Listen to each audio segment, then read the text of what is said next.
अस्सलामुअलैकुम नाजरीन, आप देख रहे हैं एशियन न्यूज़ HD। मैं हूं आपकी होस्ट कोमल खान। आपको आज एक नई खबर से आगाह कर रहे हैं। जी बिल्कुल, कई साल बाद मोहम्मद अजीम पीरज़ादा को अल्लाह ताला ने औलाद की नेमत से सरफराज कर दिया। चक नंबर 242 HL में जश्न का समा। तफसीलात के मुताबिक चक नंबर 242 HL तहसील फोर्ट अब्बास ज़िला बहावलनगर के रहायशी मोहम्मद अजीम पीरज़ादा को अल्लाह ताला ने कई साल के बाद एक खूबसूरत बेटे से नवाजा, जिसका नाम मोहम्मद अब्दुल्ला रखा गया। मोहम्मद अजीम पीरज़ादा को खुशी के इस मौके पर अहले इलाका, रिश्तेदारों समेत दोस्त अहबाब ने मुबारकबाद दी और नौमौलूद बच्चे मोहम्मद अब्दुल्ला की सेहत व तंदुरुस्ती और दराजी उम्र के लिए दुआएं दी।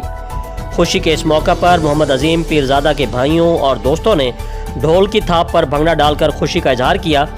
इस पुरमसरत मौका पर मोहम्मद अजीम पीरज़ादा ने अपने बेटे मोहम्मद अब्दुल्ला की पैदाइश की खुशी में ढेरों मिठाई भी तकसीम की और दावत आम का ऐलान किया।